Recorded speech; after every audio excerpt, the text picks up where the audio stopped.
75-77 বছর जों मात्र 7 বছর सिको 7 বছর बाद दिखाएंगे वो सरकार ने আমল राष्ट्रपति भवन থাকে पद्मश्री मांगना बुपुर मांगना যে রাজ্য সরকার তো নৌকা কিন্তু এডিসিও जों কোনদিন সরকারও আচুক মায়াখো বিভিন্ন কারণে তো ফাইনাইজ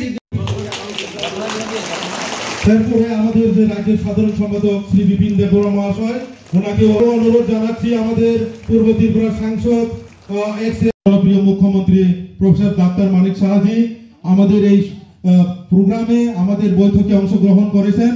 আমরা সবাই করতালির মাধ্যমে আমাদের মাননীয় মুখ্যমন্ত্রীকে আমরা সবাই সম্বর্ধনা জানাবো।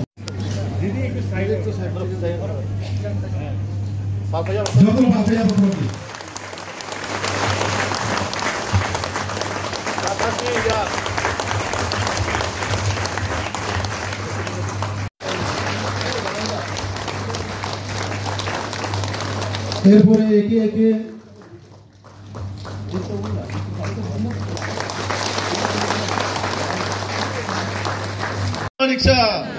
राजीव भट्टाचार्य যতন খুলুমকা ভান্ডাই মন্ডল যতন খুলুমকা সবাইকে নমস্কার। ত্রিপুরা প্রদেশ বিজেপি প্রফেসর ডক্টর মানিক সাহাজি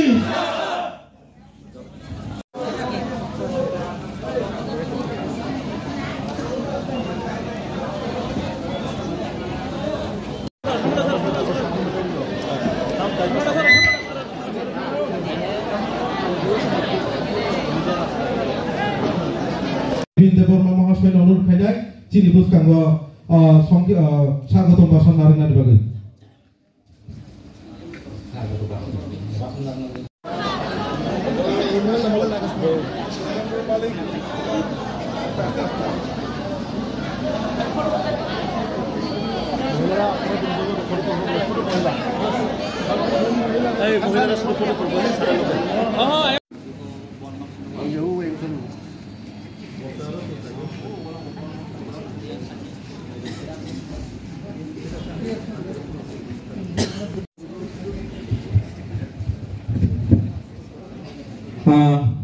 বন্দে মাতরম, ভারত মাতা কি জয়, বিজেপি জিন্দাবাদ।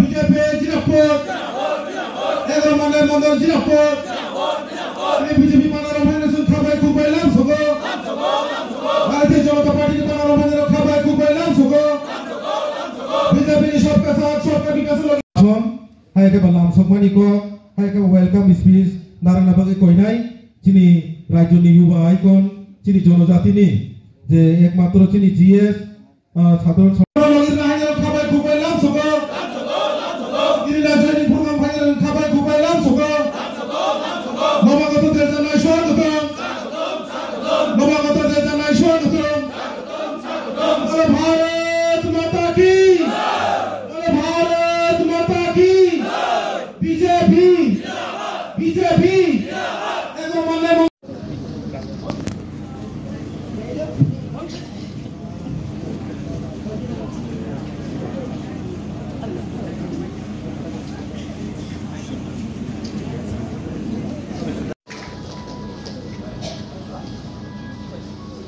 कैमरा नाम ले जाए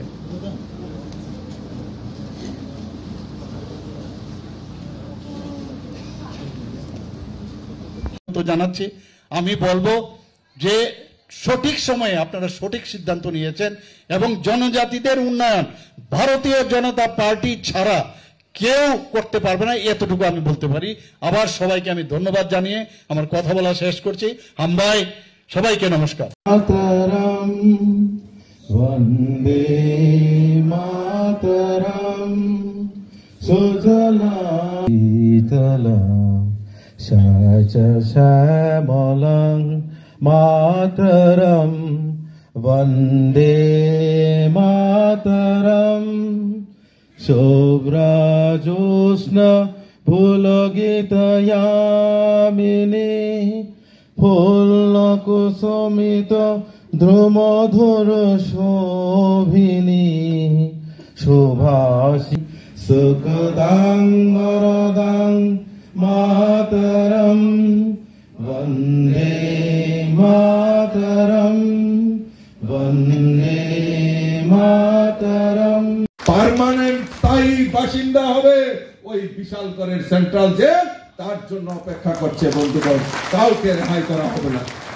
বন্ধুগণ, আজকে আমাদের সৌভাগ্যবান যে আমাদের সরকার প্রতিষ্ঠার পর একের পর এক জনকল্যাণমুখী কর্মসূচি আমাদের বাস্তবায়নের জন্য সেটা রাখা হয়েছে।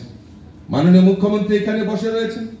আজকে 2025-26 অর্থ বছরে আমাদের যে বাজেট রাখা হয়েছে, সেই বাজেটে জনজাতি বিকাশের জন্য প্রায় 3,450 কোটি টাকা আমাদের রাজ্য সরকার প্রভিশন রেখেছে, যাতে জনজাতিদের বিকাশ করা হয়। এই টাকা কোথায় খরচ করা হবে? জনজাতিদের শিক্ষা, জনজাতিদের পরিকাঠামো উন্নয়ন, স্বাস্থ্য, সমাজ কল্যাণ, আর্থিক ও কর্মসংস্থানে, এবং বিশেষ করে আমাদের কৃষ্টি সংস্কৃতি জনজাতির সেটাকে যাতে আরো বেশি দেশ বিদেশে যাতে পৌঁছে দিতে পারে, তার জন্য বাজেটে বরাদ্দ রাখা হয়েছে। আমরা দেখেছি এই রাজ্যের বুকে যে আজকে আমরা বিভিন্ন আন্দোলন করছি। এই রাজ্যের বুকে আমাদের অযাচিত আন্দোলন, যার কোনো মিনিং নেই। কেউ আলাদা ত্রিপুরালেন, কেউ গ্রেটার ত্রিপুরালেন, কেউ বলছে স্বাধীন ত্রিপুরা। আরে আসল কথা আসো, এই রাজ্যের জনজাতি, আপনারা বলুন তো বুকে হাত দিয়ে, জনজাতিদের শিক্ষার আলো থেকে পিছিয়ে রাখা সেই প্রয়াস বিগত 25 বছরে বামফ্রন্ট সরকার সেখানে করে গেছে। তারা বলতো শিক্ষা নিয়ে গণমুক্তি পরিষদ শিক্ষার আন্দোলন নিয়ে আন্দোলন করছে। আমি জিজ্ঞেস করতে চাই কমিউনিস্ট নেতাদের, আজকে মিডিয়া পার্সনরা যদি থাকে, আমার বক্তব্য রেকর্ড করুন, জিজ্ঞেস করুন তাদেরকে, এই রাজ্যে তো আমরা জনজাতি মুখ্যমন্ত্রীও দেখেছি, এই শিক্ষার জন্য, এই রাজ্যের জনজাতিদের শিক্ষার জন্য উনি কি ব্যবস্থা, কি পরিকাঠামো উনি এই ত্রিপুরা রাজ্যের জনজাতিদের জন্য করেছেন। আমাদের সরকার প্রতিষ্ঠার পর আমাদের সেখানে জনজাতি শিক্ষার জন্য, জনজাতির ছাত্রছাত্রীদের উচ্চ শিক্ষা হোক বা যে কোনো মেধা শিক্ষা হোক, কারিগরি শিক্ষা হোক, তার জন্য 1200 কোটি টাকা প্রভিশন রেখেছে। একলব্য বিদ্যালয়, একলব্য রেসিডেন্স কলেজ, স্কুল থেকে শুরু করে জনজাতি ছাত্রছাত্রীরা যাতে উচ্চ শিক্ষায় শিক্ষিত হতে পারে, তার জন্য আমাদের 1200 কোটি টাকার প্রভিশন আমাদের রাজ্যের সরকার সেখানে রেখেছে। আজকে পরিকাঠামো উন্নয়নে 900 কোটি টাকা, জনজাতি উপজাতি বা জনজাতি অধ্যুষিত গ্রামগুলিতে সড়ক, সেচ, ইলেকট্রিসিটি সমস্ত কিছু, পানীয় জল পৌঁছে দেওয়ার জন্য আলাদা করে বাজেট সেখানে রাখা হয়েছে। স্বাস্থ্য ও সমাজ কল্যাণ দপ্তরের উদ্যোগে প্রায় সেখানে 450 কোটি টাকা প্রভিশন রাখা হয়েছে, যাতে জনজাতি অংশের মানুষ স্বাস্থ্য, যাতে তাদের সেখানে সাব সেন্টার থেকে শুরু করে, পিএসসি থেকে শুরু করে ইউপিএসসি, এবং জনজাতিদের চিকিৎসার যাতে অভাব না হয়, ত্রুটি যাতে না হয়, তার জন্য আলাদা করে বাজেটে প্রভিশন রাখা হয়েছে। আমি প্রশ্ন রাখতে চাই, 25 বছর এই ত্রিপুরা রাজ্যে কমিউনিস্টের শাসন ছিল, কেন তারা ওই সময় আন্দোলন করেনি? পরিকাঠামো উন্নয়ন হোক, রাস্তাঘাটের উন্নয়ন হোক, পানীয় জলের জন্য ওই আন্দোলন যাবে না। মানুষকে বোকা বানিয়ে, ওই জনজাতিদের বোকা বানিয়ে কিভাবে রাজনীতি করা যায় আর ভোট ব্যাংক তৈরি করা যায়, তার প্রয়াস করেছে। আমরা ভারতীয় জনতা পার্টি সরকার প্রতিষ্ঠার পর প্রকৃত জনজাতিদের উন্নয়ন যদি আমরা যদি ত্রিপুরা রাজ্যে দেখতে পাই, তাহলে এই ভারতীয় জনতা পার্টির নেতৃত্বে সরকার, এই ডাবল ইঞ্জিনের সরকার সেটা করেছে। আজকে মহারাজা বীর বিক্রম কিশোর মানিক্য, যেটা আমাদের আদর্শ, এই রাজ্যের আধুনিক রূপকার, সেই মহারাজা বীর বিক্রম কিশোর মানিক্যের যদি যথেষ্ট সম্মান, উনার যে অবদান, সেটা আমাদের ভারতীয় জনতা পার্টি দেখিয়েছে। আজকে উনার নামে উৎসর্গকৃত আমাদের আগরতলা বিমানবন্দর, এটা মহারাজা বীর বিক্রম কিশোর মানিক্যের নামে উৎসর্গ করা হয়েছে। 19 আগস্ট মহারাজা বীর বিক্রম কিশোর মানিক্যের জন্মদিন, সেদিন সরকারি ছুটি ঘোষণার কাজ ভারতীয় জনতা পার্টি সরকার করেছে। বন্ধুগণ, আরো যদি আমি বলতে চাই তাহলে অনেক লম্বা হয়ে যাবে। মাননীয় মুখ্যমন্ত্রী বসে রয়েছেন, উনি ওনার মূল্যবান বক্তব্য রাখবেন। আমি শুধু আপনাদের কাছে বলবো যে আজকে জনজাতিদের কথা, আজকে গরিব মেহনতি মানুষের কথা, আজকে মহিলাদের কথা, যুবকদের কথা, যদি উন্নয়নের কথা যদি বলে থাকে আমাদের দেশের যশস্বী প্রধানমন্ত্রী নরেন্দ্র মোদীজি আর আমাদের রাজ্যের মাননীয় মুখ্যমন্ত্রী প্রফেসর ডক্টর মানিক সাহাজির নেতৃত্বে যে ডাবল ইঞ্জিনের সরকার, এই রাজ্যের প্রকৃত উন্নয়ন। আর আমাদের স্লোগান হচ্ছে এক ত্রিপুরা শ্রেষ্ঠ ত্রিপুরা।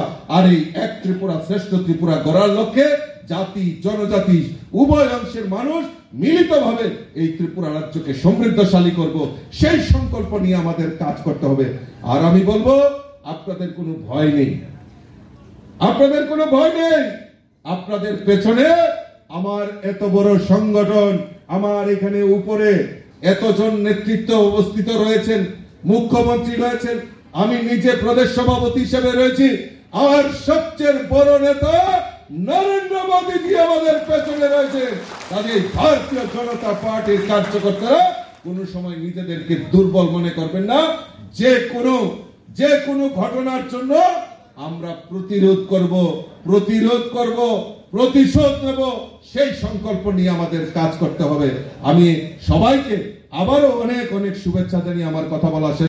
মানুষের কণ্ঠ রোধ করার চেষ্টা করে, তাহলে তো কোনো অবস্থায় সেটা বরদাস্ত করা যায় না। সরকার সেখানে যা যা করার সেটা করবে, এবং আমাদের যে সংগঠন যাতে দুর্বল থাকে তার যে প্রচেষ্টা এখন চলছে, যে আরে আমাদের যারা ভারতীয় জনতা পার্টির যে সংগঠন সেটা যদি বেড়ে যায়, মানুষের সমর্থন যদি বেড়ে যায়, তাহলে তো মুশকিল আগামী দিনে। তাহলে সেখানে মারদাঙ্গা করো, ভয় ভীতি দেখাও, সেখানে বাইক বাহিনী বের করো, এই তো রাজনীতি। কিন্তু আমি আবার বারবার বলছি, বারবার আমি বলার চেষ্টা করছি, রাজনীতির মতো যদি করা যায় দ্যাটস ফাইন, আমরা তাহলে তাকে আমাদের সহাবস্থান সেইভাবেই থাকবে। কিন্তু যদি দেখা যায় রাজনীতি নামে নানাভাবে কৌশল অবলম্বন করে আমাদের উপর পেশায় আনা হচ্ছে, সরকারের কালিমালিপ্ত করা হচ্ছে, পার্টির কালিমালিপ্ত করা হয়েছে, সেটা কিন্তু কোনো অবস্থায় আমরা বরদাস্ত করবো না বন্ধুগণ। আমরা দেখেছি যে 2024-25 সালের যে আমাদের যে বাজেট ছিল 27,000 কোটি টাকা, সেটা যখন রিভাইজ বাজেট হয় প্রায় 30,000 কোটি টাকার বাজেট হয়। এখন এটা বুঝতে হবে, প্রায় সব আমাদের এডিসিতে ফান্ড দেন না ইত্যাদি ইত্যাদি বলে, এবং সেখানে যদি আমাদের যে 30,000 কোটি টাকা রিভাইজ বাজেট হয়েছে, সেখানে যদি বেতন ভাতা, পেনশন ভাতা বা অন্যান্য যেসব আমাদের ঋণ নেওয়া হয়েছে সেগুলো যদি আমরা দিতে হয়, কমিউটেড যে আমাদের এক্সপেন্ডিচার সেটা বাদ দিলে আমাদের কত থাকে? 17,014 কোটি টাকা। এই 17,014 কোটি টাকা এই জনজাতি উন্নয়ন এলাকার জন্য আমরা কত দিচ্ছি? 6,654 কোটি টাকা খরচ করা হয়, অর্থাৎ 39.06% আমরা জনজাতি এলাকায় দিচ্ছি। এরপরে তো অন্যান্য যে আমাদের যে লোকাল বডি আছে সেখানেও দিতে হয় আমাদের। তো কোন জায়গায় আমরা কম দিচ্ছি? 2024-25 বললাম, আর 2025-26 সেখানে 7,149 টাকা 149 কোটি টাকার বরাদ্দ রাখা হয়েছে, অর্থাৎ 40%-এরও বেশি এই জনজাতি অধ্যুষিত এলাকায় সেখানে বরাদ্দ করা হচ্ছে। এই সরকার এবং ট্রান্সপারেন্সির মাধ্যমে সেটা আমরা দেওয়ার চেষ্টা করছি, কিন্তু যদি প্রপারলি ব্যবহার না করা হয়, আমরা এডিসির আমরা বারবার বলছি, আমাদের যারা এই এমডিসিরা আছেন তাদেরকে আমরা বলেছি যে আপনারা ওখানে বিরোধী দলে আছেন, জিজ্ঞেস করুন, হিসাব চান, এতগুলো টাকা দেওয়া হচ্ছে তার হিসাব আপনারা চাইবেন? আমাদের পার্টির থেকে বলা হচ্ছে, আমিও বলেছি ওনাদেরকে হিসাব দিতে হবে। আমাদের যতক্ষণ ধরে ইউসি সার্টিফিকেট না দেবে, নেক্সট টাইম আমাদের চিন্তা ভাবনা করতে হবে। আমাদের যে বাজেটের শুধু বাজেট না, শুধু বাজেট ছাড়াও যেমন RIDF অর্থাৎ রুরাল ইনফ্রাস্ট্রাকচার ডেভেলপমেন্ট ফান্ডেও আমরা নাবার্ড থেকে আমাদের নিতে হয়, সেখানে বেশিরভাগ যে বাজেটের অংশ সেটা কিন্তু জনজাতি এলাকার উন্নয়নের জন্য সেটা করা হয়। Externally aided project World Bank থেকে আমরা 1400 কোটি টাকা আমরা নিয়েছি শুধু জনজাতি এলাকার।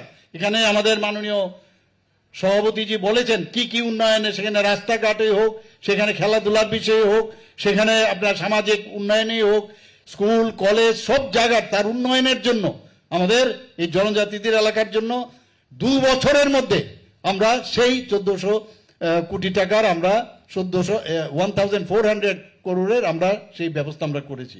শুধু তাই নয়, আমাদের এটা ট্রেসপের মাধ্যমে যে বিভিন্ন ক্ষেত্রে আমরা জনজাতি এলাকায় সেটা দেওয়ার ব্যবস্থা আমরা করছি। আপনারা সবাই জানেন যে এর আগেও আমাদের যে এলিমেন্ট প্রজেক্ট প্রায় 1700 কোটি, অর্থাৎ প্রায় 1700 থেকে 1800 কোটি টাকা, সেটাও ফরেস্ট ডিপার্টমেন্টের মাধ্যমে সমস্ত জনজাতি এলাকার উন্নয়নের জন্য সেখানেও আমরা সেই কাজটা করছি। কাজে পয়সা কোন দিকে নাই। আজকে জনজাতি এলাকার যতগুলো অধ্যুষিত এলাকা আছে, এডিসি এলাকা বেশিরভাগই 69 থেকে 70% এলাকা, এর থেকেও বেশি, সেই জায়গায় যে কোনো উন্নয়ন হচ্ছে, রাস্তাঘাট, আজকে ন্যাশনাল হাইওয়ে হোক, বেশিরভাগই আমাদের জনজাতি এলাকা দিয়ে যায়। এবং সেখানে যখন উন্নয়ন হয় তখন জনজাতির যাদেরকে সেখানে আমাদের জমি নিতে হয়, তাদের জনজাতি ভাই বোনদের মধ্যে কিন্তু সে পয়সাটা সেখানে যাচ্ছে বেশিরভাগ। আমাদের এখানে 4 সেপ্টেম্বর 2024 এনএলএফটি, তাছাড়া আমাদের যে এডিটিএফ আমাদের দিল্লির মধ্যে সেটার একটা সমঝোতা হয়, সেখানেও 250 কোটি টাকার একটা প্যাকেজ দেওয়া হয়েছে, এখনো চলছে।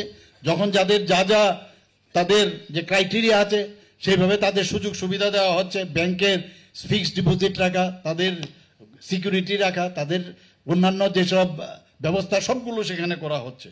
আপনারা সবাই জানেন যে ব্রু রিয়াং যে 23 বছরের সমস্যা সেটা ছিল। এর আগে তো সরকার ছিল, এই যে ভুল বুঝানোর যে ব্যবস্থাটা করছে, আপনারা বুঝতে হবে যে আমাদের সরকার আসার পর 23 বছর পর এই ব্রু রিয়াং শরণার্থীদের তাদের 12টি জায়গায়, আমি যখন মুখ্যমন্ত্রী হই দেখলাম এখানে অনেকগুলো জায়গার মধ্যে ঢিলাঢালা ছিল। শেষ পর্যন্ত কয়েকবার সেটাকে অ্যাড্রেস করে মিটিং করে ওনাদের সাথেও কথা বলেছি, দিল্লিতেও গেছি, সেখানে গিয়ে আজকে 12 জায়গার মধ্যে তাদের আমরা সেটেল করেছি। তাদের আই কার্ড দেওয়া হচ্ছে, তাদের খাওয়ার। ডিএমকে আমি নির্দেশ দিলাম যে আপনারা খুঁজে বের করুন, আমরা চাই না তাদের আইডেন্টিটি নষ্ট হোক, তাদেরকে আমরা বাঁচিয়ে রাখতে হবে। এবং প্রতিটি তাদের যারা লিডার তাদেরকেও 5000 টাকা করার আমরা ডিসিশন নিয়েছি। বন্ধুগণ, বড় বড় কথা আমরা আগেও শুনেছি, বড় মোড়া পাহাড়ের নাম আমরা এসে হাতাই কোতর আমরা দিয়েছি। আমরা গন্ডাছড়া মহকুমার নাম গন্ডা তৈসা দিয়েছি, 18 মোড়ার নাম আমরা হাচুক বেরেম দিয়েছি। এই যে সম্মান আমরা কিভাবে জনজাতিদের দিতে হয় আমরা সেটা খুব ভালো করে জানি। এবং এই যে মেলবন্ধন, যেটা জাতি জনজাতি সেপারেট করে ডিভাইড করে রাজনীতি কোনোদিন সম্ভব হবে না, কেউ শান্তিতে থাকতে পারবে না। অনুপ্রবেশের বিষয়ে অলরেডি কথা বলেছে, আমি বিধানসভার মধ্যে তার উপযুক্ত আমি জবাব দিয়েছি। কিন্তু আননেসেসারি বাইরে এসে একটা মানুষের মধ্যে বিভ্রান্তি সৃষ্টি করার জন্য এই কাজ করে এই কাজগুলো করছেন। বিধানসভার মধ্যে ওদের রা শব্দটাও নেই, উত্তরই ছিল না। প্রতিটি ডিমান্ড যা ওনারা এখানে বলেছেন তার প্রতিটি প্রশ্নের উত্তর আমি সেখানে দিয়েছি। বন্ধুগণ, আমরা সবাই জানেন যে আমাদের যে সেন্ট্রালের অনেকগুলো স্কিম থাকে, আমাদের স্টেটের জনজাতিদের উন্নয়নের জন্য অনেকগুলো স্কিম থাকে। এই স্কিমগুলো রূপায়ণের ক্ষেত্রে আমরা সাব ডিভিশনাল লেভেলে, ডিস্ট্রিক্ট লেভেলে আমরা টিসিএ সমকক্ষ অফিসার, আমি কিছুদিন আগে আমাদের ক্যাবিনেটের ডিসিশন নিয়ে আমি সেখানে পর্যন্ত সেটা দিলাম। শুধু তাদের কাজে ওপে যতগুলো স্কিম আছে সেগুলো ওনারা দেখা। আমাদের সেখানে টিসিএস পদমর্যাদার যে ডিস্ট্রিক্ট ট্রাইবাল ওয়েলফেয়ার এবং sub divisional tribal welfare officer করে আমরা নিযুক্তি দিয়েছি। বন্ধুগণ, 84টি বনধন বিকাশ কেন্দ্র আমরা স্থাপন করেছি। আমরা এর মধ্যে বিশেষ অর্থনৈতিক যে উন্নয়ন প্যাকেজ আমরা ঘোষণা করেছিলাম, এর মধ্যে 100টি মার্কেট স্টল অলরেডি নির্মাণ করা হয়েছে। আমি জানি না আপনারা নিশ্চয়ই দেখেন, এটা কিন্তু এমনিতে হয় না। আমরা যদি সেইভাবে আমরা ডিজাইন না করি, সেইভাবে যদি আমরা চিন্তা ভাবনা না করি, সেগুলো এমনিতে হয় না। সেখানে আবার 100টি স্টল গভর্নমেন্ট লেভেলে যখন হবে তার 50% কিন্তু মহিলাদের জন্য সংরক্ষিত, আপনারা নিশ্চয়ই জানেন সেটা। আমাদের মুখ্যমন্ত্রী জনজাতি বিকাশ যোজনা বাজেটে আমরা ডিক্লেয়ার করি, সেখানেও প্রায় 25,000 টাকা করে যারা জনজাতি সুবিধাভোগী, যারা বেনিফিশিয়ারি আছেন, তাদেরকে আর্থিকভাবে সহায়তা করা হয়েছে। এবং এতে করে প্রায় 23,31,50,000 টাকা বরাদ্দ করা হয়েছে। বন্ধুগণ, 3টি কলেজ হোস্টেল আমরা চালু করেছি। সেখানে অনেক সময় হোস্টেল নিয়ে প্রশ্ন করা হয়। একটা মহিলা কলেজ, আম্বেদকর কলেজ, আর একটা গন্ডাছড়া, সেখানে আমরা সেটা করেছি বন্ধুগণ। আমবাসা, কাঞ্চনপুর এবং করবুকে 3টি আশ্রম স্কুল অলরেডি চালু করা হয়েছে এবং সেই আশ্রম স্কুলে ক্লাস 3য় শ্রেণী থেকে 6ষ্ঠ শ্রেণী পর্যন্ত সেটা চালু করা হয়েছে। 29টি নতুন হোস্টেল নির্মিত হয়েছে, এর মধ্যে 44টি জনজাতি বিদ্যালয় নির্মাণ করা হয়েছে। সেখানে 170 জন হোস্টেল ওয়ার্ডেন নিয়ে আমাদের যে ট্রাইবাল ওয়েলফেয়ার মিনিস্টার আমাকে প্রায়শই বললেন যে হোস্টেলগুলো থেকে চুরি ইত্যাদি হয়, তো সেখানে ক্যাবিনেটে বসে আমরা ডিসিশন নিলাম যে 170 জন হোস্টেল ওয়ার্ডেন যাদেরকে আউটসোর্সিং ভিত্তিতে নিয়োগের অনুমোদন আমরা দিয়েছি। আমরা বন্ধুগণ, যে আমি দেখেছি, একটু আগে আমি বলার চেষ্টা করেছি, আমাদের ছেলে মেয়েদের আমি যখনই দেখি আমাদের জনজাতি ছেলে মেয়েদের মধ্যে এটা খেলার কিন্তু এবং বেশ তাদের মধ্যে যে ট্যালেন্ট আমি দেখতে পাই, যে কারণে আমাদের সরকার ডিসিশন নিল যে 2টো সিনথেটিক ফুটবল টার্ফ সেখানে নির্মাণ করা এবং নির্মাণ করা হয়েছে। আরেকটি নতুন, আমি একটা জায়গার মধ্যে নিজে গিয়ে 2টো জায়গায়, সে দুটো জায়গার মধ্যে আমি গিয়ে সেটা উদ্বোধন করেছি এবং আরও একটি নির্মাণ আন্ডার প্রসেস আছে সেখানে। আমরা জানি জনজাতি এলাকায় অনেকে কি করে নানাভাবে ভুল বুঝে অনেক জায়গার মধ্যে ড্রাগ এডিকশন আমরা সারা ত্রিপুরার মধ্যে দেখছি।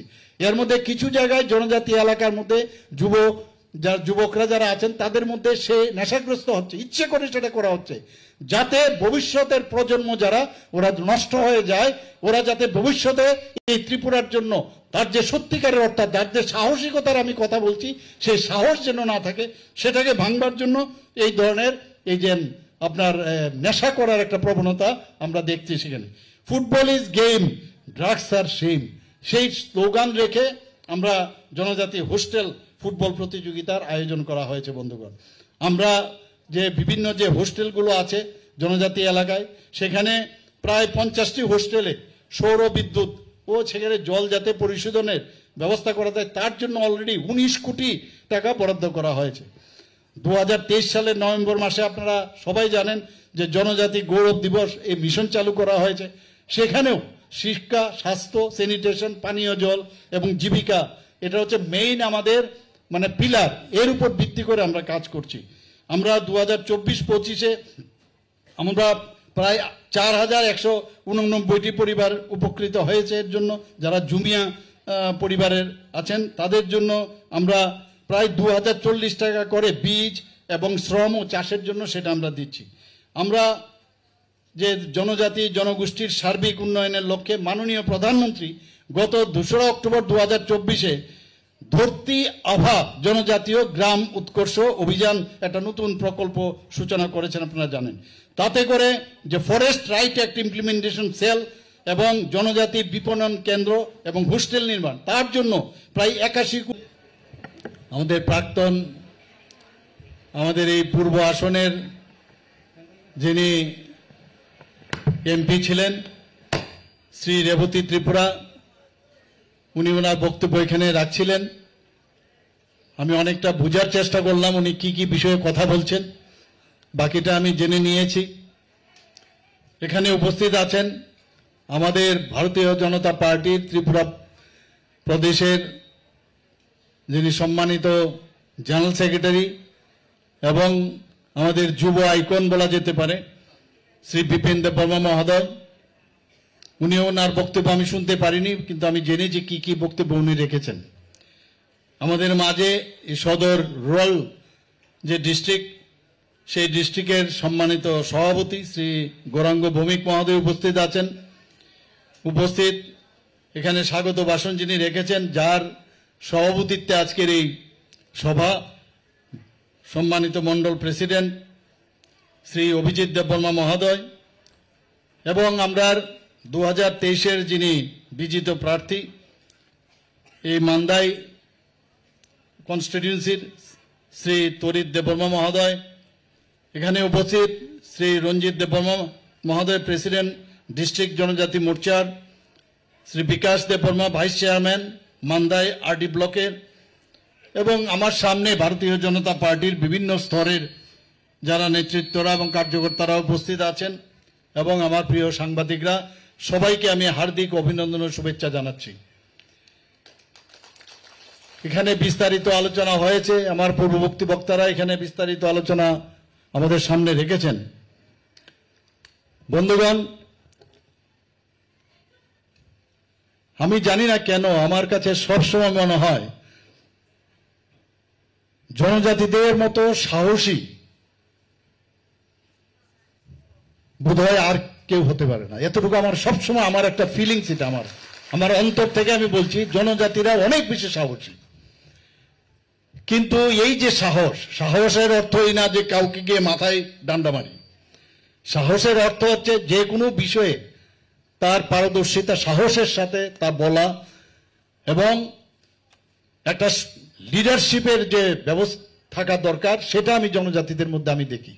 প্রায়শ আমি দেখি যখনই কোনো কেউ বক্তব্য রাখে, কোনো কাজের মধ্যে হোক বা কোনো সমাজ সংস্কারের বিষয়ে হোক, গান বাজনায় হোক, সংস্কৃতির বিষয়ে তারা সর্বক্ষেত্রে, খেলাধুলাই হোক, আমি দেখি ওদের মধ্যে কিন্তু অন্যান্য যারা জাতি গোষ্ঠী আছে তাদের থেকে একটু আলাদা। তো জনজাতিদের তো ভয় পাওয়ার কি? আমি এক এক সময় অবাক হই। আপনারা তো এক একজন 100 লোকের আপনারা সমান। এই যে ভয়ের এক রাজনীতি আজকে 40-45 বছর ধরে আমরা দেখে এসেছি এখানে, এর থেকে আমাদের মুক্তি আমাদের দিতে হবে, এবং সেই দিশায় ভারতীয় জনতা পার্টি কাজ করছে। আমি বারবার যে কথাটা বোঝানোর চেষ্টা করছি যে আপনারা অন্যান্য যারা পার্টি এখন ত্রিপুরাতে করছে তারা কেন এক তো অনুকরণও করছে, অনুসরণ করাটা অসুবিধা নেই, কিন্তু অনুকরণ কেন করবেন? যেভাবে ওনারা দাঙ্গা বা খুন, কাউকে মাথা ফাটিয়ে দেওয়া, দা দিয়ে কূপ দেওয়া, অগ্নিসংযোগ করা, এই চিত্র তো আমরা দেখে এসেছি বহুবার। এখনো সেটা কি আমরা চলবে? তো সেটাকে বন্ধ করার জন্য আমাদের একমাত্র যেখানে যেখানে কমিউনিস্টরা রাজত্ব করেছে এই চিত্রটা কিন্তু আমরা দেখতে পাই, ত্রিপুরাতে, ওয়েস্ট বেঙ্গলে এবং কেরালাতে। আর কোথাও নেই এইরকম অবস্থা। তো সেই জায়গায় আজকে আমাদের যশস্বী প্রধানমন্ত্রী নরেন্দ্র মোদীজি যখন 2014-তে উনি প্রধানমন্ত্রীর দায়িত্বে উনি আসীন হন, তারপর থেকে আমরা দেখছি সারা ভারতবর্ষের যে রাজনীতির যে পরিভাষা সেটা পাল্টে গেছে। আগে আমরাও দেখতাম যে ভারতবর্ষের যে অবস্থা একটা ভঙ্গুর অবস্থায় ছিল, 2014-র আগে কি অবস্থাটা ছিল, এই ভারত টিকবে কি টিকবে না এরকম একটা অবস্থা ছিল। সেই জায়গায় আজকে উনি যেভাবে এটাকে সামলিয়েছেন ভারতবর্ষকে, শুধু সামলাননি, আজকে ভারতবর্ষকে একটা সত্যিকারের অর্থে একটা শক্তিশালী দেশ হিসাবে প্রতিষ্ঠিত করেছেন। আমরাও ওনাকে অনুসরণ করে আমরা ত্রিপুরাতে আমরা চাই এই ধরনের একটা বাতাবরণ তৈরি হোক। কিন্তু আপনারা সর্বভারতীয় স্তরেও দেখছেন কিভাবে ওনার যে কাজগুলো, সেখানে যদি আজকে সার্জিক্যাল স্ট্রাইকিং হোক, এয়ার স্ট্রাইকিং হোক বা অপারেশন সিন্দুরই হোক, সেখানে যেভাবে উনাকে এবং উনার দেশকে বাঁচানোর লক্ষ্যে, দেশকে শক্তিশালী করার ক্ষেত্রে যখনই কোনো কাজ করেন তখন বিরোধীরা উনাকে নিশানা করে এবং আমাদের যে রাষ্ট্রবাদী চিন্তা ভাবনার যে কথাগুলোর বিরুদ্ধে তারা কথা বলার চেষ্টা করেন। ত্রিপুরাতেও এখন আমরা সেইভাবে যেহেতু চলার চেষ্টা করছি, একটা অরাজকতা পরিবেশ তৈরি করার এখানে চেষ্টা করছে। আমার অত্যন্ত দুঃখ লাগে যখন টাকার জলার যে ঘটনা আমার পূর্ববর্তী বক্তারা বলেছেন, আমাদের অধিকার আছে, যে কোনো জায়গায় আমি রাজনীতি করার আমার অধিকার আছে। যার যার এটা রাজতন্ত্র তো আর নেই, এখন তো গণতন্ত্র। তো গণতন্ত্রতে সবাই যে কোনো জায়গায় যেতে পারে, সেই জায়গায় আমরাও আটকাবো না। যদি তুমি ভালো কাজ করো মানুষের কাছে নিয়ে যাও, যদি তোমাদের যদি অ্যাকসেপ্ট করে, গ্রহণ করে, তাহলে তোমাদের কথা বলবে। কিন্তু খালি গায়ের জোর আর একটা সাম্প্রদায়িক সুড়সুড়ি দিয়ে আর কতদিন চলবে? কিন্তু আমরা একটা সঠিক সিদ্ধান্ত আমরা নিয়েছি যে টাকার জলার ঘটনার পর আমার মনে আছে আমি যখন সেখানে জিবি হাসপাতালে যাই, একটা 75 বছর ঊর্ধ্ব এক মহিলার তাকে পায়ের মধ্যে দা দিয়ে কূপ দিয়েছে। ভাবুন আপনারা, চিন্তা করুন কোন অবস্থায়, এটা তো কোনো অবস্থায় মেনে নেওয়া যায় না। ওনার সাথে যে ছিল সে কাঁদছিল। এটা কোন ধরনের রাজনীতি আমরা দেখে এসছি।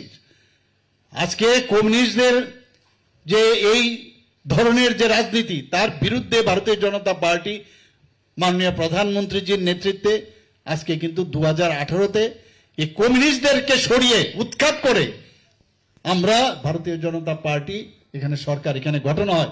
তাহলে আমরা কেন ভয় পাবো অন্যদের? কমিউনিস্টকে যদি সরিয়ে আসতে পারি তাহলে যে কোনো পার্টি যদি এই ধরনের তারা যদি ব্যবহার করে এবং গায়ের জোর দেওয়ার চেষ্টা করে, মানুষের কণ্ঠরোধ করার চেষ্টা করে, তাহলে তো কোনো অবস্থায় সেটা বরদাস্ত করা যায় না। সরকার সেখানে যা যা করার, ফিক্সড ডিপোজিট রাখা, তাদের সিকিউরিটি রাখা, তাদের অন্যান্য যেসব ব্যবস্থা সবগুলো সেখানে করা হচ্ছে। আপনারা সবাই জানেন যে ব্রু রিয়াং যে 23 বছরের সমস্যা সেটা ছিল। এর আগে তো সরকার ছিল, এই যে ভুল বুঝানোর যে ব্যবস্থাটা করছে, আপনারা বুঝতে হবে যে আমাদের সরকার আসার পর 23 বছর পর এই ব্রু রিয়াং শরণার্থীদের তাদের 12টি জায়গায়, আমি যখন মুখ্যমন্ত্রী হই দেখলাম এখানে অনেকগুলো জায়গার মধ্যে ঢিলাঢালা ছিল। শেষ পর্যন্ত কয়েকবার সেটাকে অ্যাড্রেস করে মিটিং করে ওনাদের সাথেও কথা বলেছি, দিল্লিতেও গেছি। সেখানে গিয়ে আজকে 12 জায়গার মধ্যে তাদের আমরা সেটেল করেছি। তাদের আই কার্ড দেওয়া হচ্ছে, তাদের খাওয়ার ব্যবস্থা করা হচ্ছে, স্কুলের ব্যবস্থা করা হচ্ছে, রাস্তাঘাট, ইলেকট্রিসিটি সব ব্যবস্থা করা হয়েছে। এবং সেখানেও আমাদের মাননীয় স্বরাষ্ট্রমন্ত্রীজি বিশেষভাবে প্রধানমন্ত্রীজির যে মার্গদর্শনে সেখানে প্রায় 800 কোটি টাকার প্যাকেজ সেখানে দেওয়া হয়েছে বন্ধুগণ। আমাদের এখানে 6 থেকে 8ই যে 6 থেকে 8তে যারা পড়াশোনা করে আমাদের ছেলেমেয়েরা, স্টুডেন্টরা যারা আছেন, তাদের যে প্রি ম্যাট্রিক স্কলারশিপ আগে বছরে 400 টাকা দেওয়া হতো, আমরা সেটা 1000 টাকা করেছি। আমাদের প্রায় এখানে জনজাতিদের যে আবাসিকদের যে যারা ওখানে থাকে তাদের ভাতার হার 2018 সালে মাত্র 55 টাকা ছিল, আমি এসে এটা 80 টাকা করা হয়েছে। তো সেইভাবে আমরা চেষ্টা করছি যে জনজাতির অধ্যুষিত এলাকায় আমরা যাতে মানুষের জন্য কাজ করতে পারি বন্ধুগণ। ওনারা তো এইসবই কথা বলবেন, আর আমরা কাজের মাধ্যমে মানুষের কাছে যেতে চাই। আমি আবার আপনাদের অভয় দিচ্ছি, কোনো ভয় নেই। আপনারা, আমি অত্যন্ত খুশি যেখানে যাচ্ছি এখন, গত 2 দিন 3 দিন ধরে আমি বিভিন্ন জায়গায় যাচ্ছি, মহিলারা, আমাদের যে জনজাতি মেয়েরা আছেন, বোনেরা আছেন, তাদের উপস্থিতির সংখ্যা অনেক বেশি। আমি দেখছি যে তারা কিন্তু বুঝতে পারছে। আমি এর জন্য আমি জনজাতি মা ও বোনেদের আমি বলবো, আপনারা একটু শক্তি আরো বেশি, আপনারা এমনি শক্তিশালী, আপনারা এই ভারতীয় জনতা পার্টিকে আরো শক্তিশালী করার জন্য আপনারা মানুষকেও বুঝান, নিজের ফ্যামিলিকেও বুঝান, তাহলে ভারতীয় জনতা পার্টি আরো শক্তিশালী হবে। আমরা দেখেছি এর আগে অনেক সরকার ছিল, আগে মহারাজাদের কোনো রকম কিন্তু সেরকম সম্মান দেয়নি। আমরা এসে মহারাজাদের কিভাবে সম্মান দিতে হয় আমরা দেখেছি। যে ভালো কাজ করছে, যারা ভালো কাজ করে এসছে, মানুষের জন্য কাজ করেছে, কেন সম্মান আমরা দেব না? আজকে প্রধানমন্ত্রীজি নিজে এসে মহারাজা বীর বিক্রম কিশোর মাণিক্য বাহাদুরের নামে আজকে এয়ারপোর্ট সেটা উনার নামে নামাঙ্কিত করেছে। শুধু তাই নয়, ওখানে একটা মূর্তি সেখানে স্থাপন করা হয়েছে।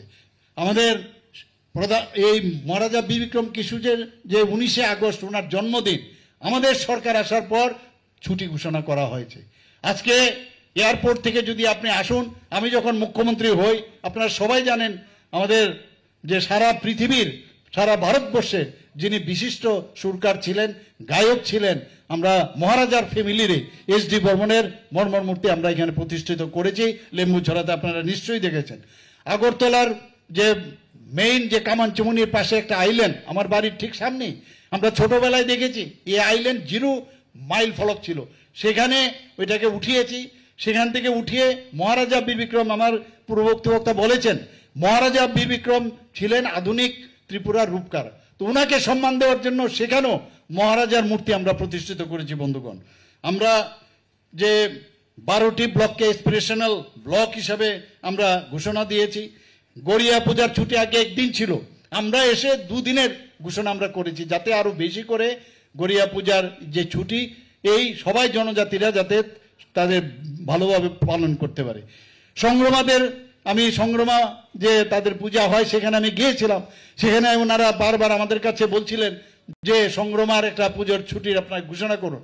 ক্যাবিনেটে আমি এসে সাথে সাথে আমি কথা বললাম এবং সংগ্রামার যে পুজো সেটাকে মাথায় রেখে 1 দিনের রেস্ট্রিক্টেড হলিডে আমি কিন্তু ঘোষণা করেছি। আপনারা সবাই জানেন যে আমাদের এখানে যে একলব্য মডেল রেসিডেন্সিয়াল স্কুল, এতগুলো মডেল ভাবা যায় কোনোদিন যে ত্রিপুরাতে জনজাতির অধ্যুষিত এলাকায় ছেলে মেয়েদের তাদের পড়াশোনার কথা চিন্তা মাননীয় প্রধানমন্ত্রীজি করছেন। সেখানে আজকে আমরা যদি দেখি প্রায় 21টার মতো আমাদের EMRS সেখানে অলরেডি অনুমোদন দিয়েছে, 12টা অলরেডি শুরু হয়েছে, 6টা এই মার্চ এপ্রিলের 26-এ কমপ্লিট হবে, বাকিগুলো পরবর্তী সময় কমপ্লিট হবে। আমি এবার দিল্লিতে গিয়েছি, আমি সেখানে আমি বললাম যে ক্রাইটেরিয়া ফিক্স করা হয়েছে যে জনজাতি যদি ওই এলাকার মধ্যে তাদের এটা যদি এই সংখ্যা যদি থাকে এবং এই সংখ্যার 50% যদি দেখা যায় পপুলেশনের জনজাতি, তাহলে সেখানে EMRS দেওয়া যাবে। আমি সেই ক্রাইটেরিয়া নিয়ে কয়েকটা জায়গায় রিল্যাক্সেশন করার জন্য আরও 15টা যাতে EMRS আরও এই ধরনের স্কুল যাতে করা হয় তার জন্য আমি ডিমান্ড এবার দিল্লিতে গিয়ে আমি সেটা করে এসেছি। আমাদের এখানে আজকে যে 2019 থেকে আমরা সম্মান কিভাবে দেই, আমরা কাজের মাধ্যমে প্রমাণ করতে চাই। 2019 থেকে আমরা এসেছি 2018, 2019 থেকে 2024 পর্যন্ত কোনোদিন যেটা করা হয়নি। পর পর পর পর আমাদের বিশিষ্ট জনজাতি যারা লিজেন্ড ব্যক্তি আছে তাদেরকে মাননীয় প্রধানমন্ত্রীজি কি দিয়েছেন, পদ্মশ্রী উপাধি ভূষিত করেছে। বন্ধুগণ, আমাদের এখানে যারা রাজ্যের জনজাতি সম্প্রদায়ের যারা সমাজপতিরা আছেন আপনারা সবাই জানেন, তাদেরকে আমাদের সরকার আসার পর 2000 টাকা করে তাদের সাম্মানিক দিত। কিছুদিন আগে আমি যখন এই আমাদের ক্যাবিনেটে আমি বসলাম এবং সেখানে আমি প্রেস করলাম যে কেন 2000 টাকা, সেটা কেন 5000 টাকা করা হবে না, এবং সেখানে আমরা সেই অনুমোদন নেই। 5000 টাকায় দেখা গেছে যে 2000 টাকা যখন দেওয়া হতো তো এর মধ্যে অনেক জনজাতি সমাজপতি তারা অনেকে অলরেডি পেনশন পাচ্ছেন বা কেউ অলরেডি সরকারি কর্মচারী, তাদের জন্য একটা ক্যাপিং ছিল যে তারা কিন্তু পাবে না। আমি সেই আমাদের ক্যাবিনেটের সাথে ডিসিশন নিয়ে সেটা উঠিয়ে দিলাম। দেওয়ার পরেও আমরা দেখছি 13-14 জন, আজকে 19টি জনজাতি গোষ্ঠী যদি হয় তার মধ্যে মাত্র 13 জনের মতো পাবে, 14 জন পাবে। আমি বললাম তাহলে 19টি জনজাতি গোষ্ঠী কেন পাবে না? তো আমি বললাম যে নিশ্চয়ই ওদের এই সিস্টেম যদি নাও থাকে, ওদের যে সমাজের তো কেউ হেড থাকবে, যিনি হেড আছে বা প্রধান আছে তাকে আমরা 5000 টাকা করে দেব। শুধু তাই নয়, আমরা আরো যারা সাব ট্রাইবস আছে আমি জিজ্ঞেস করলাম কতগুলো জনজাতি গোষ্ঠী এই ত্রিপুরাতে আছে, তখন আমাকে চিফ সেক্রেটারি সেখানে বললেন যে প্রায় আমাদের 40+ আরো জনজাতি গোষ্ঠী আমাদের ত্রিপুরাতে আছে। আমি জানি না এখানে জনজাতি গোষ্ঠী আমার ভাই ও বোনেরা এখানে আছেন, আপনারা এতটুকু আপনারা জানেন কিনা আমি জানি না, কিন্তু আমি বললাম যে তাদেরকেও ডিএমকে আমি নির্দেশ দিলাম যে আপনারা খুঁজে বের করুন। আমরা চাই না তাদের আইডেন্টিটি নষ্ট হোক, তাদেরকে আমরা বাঁচিয়ে রাখতে হবে এবং প্রতিটি